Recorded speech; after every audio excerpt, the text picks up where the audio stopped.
I'm standing here looking in Old St. Mary's, as we call it here in town, Old St. Mary's Church, Church of Ireland Church, and looking at the east window, which stretches from floor almost to ceiling.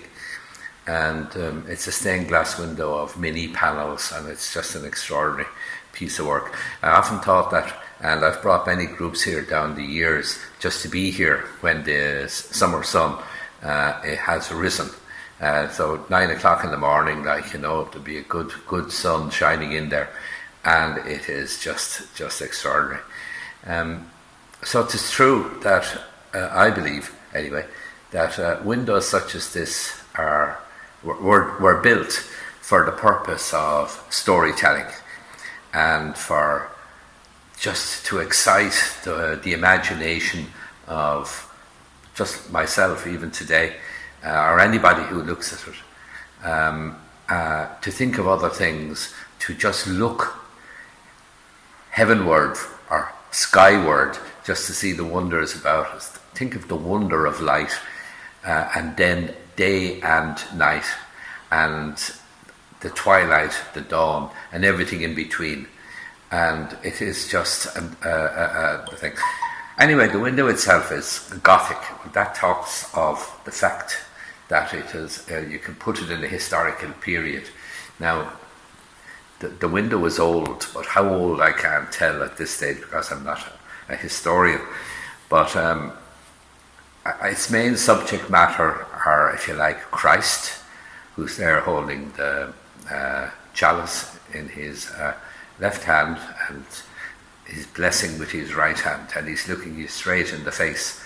And on each side of him are two of each of the four evangelists. These are Matthew, Mark, Luke, and John. How do I know that? Well, it's written underneath them there, so all you have to do is just look and see. And each of them has a particular stance. It's obvious each are listening, or looking at least at the Christ, and each of them are holding a book in the crook of their hands in two cases, and in the other case in the act of writing.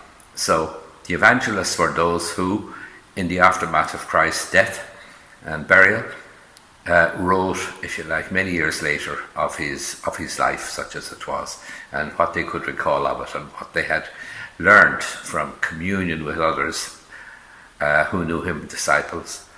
The Gospels, the good news, so to speak.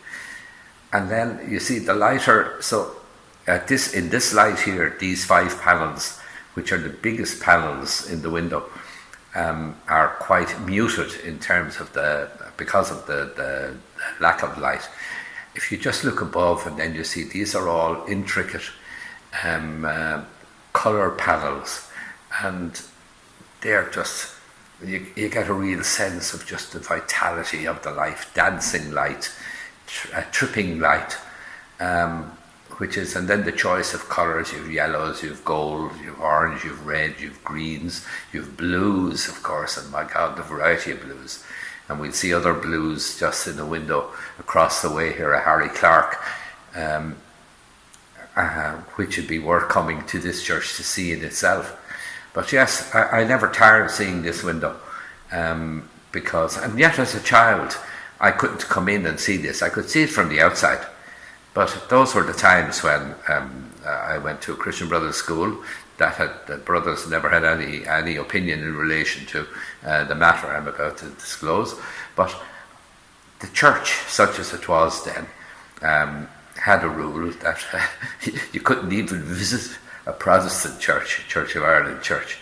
I don't know if it was under pain of mortal sin, but seemingly mortal sins were given out to a penny in those days.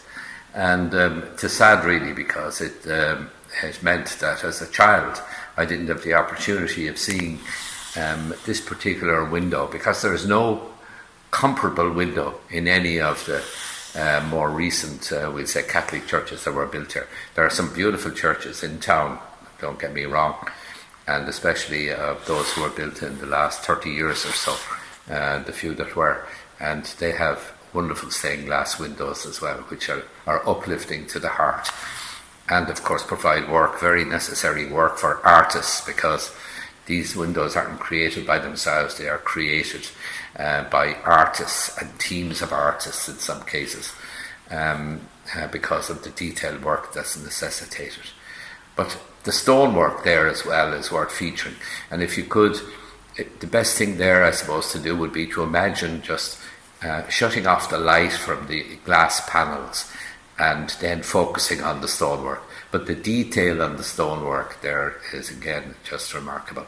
And this is Gothic in its heyday. Now, is this the original window? I can't say, but it certainly it has elements of the original, as far as I know, still there.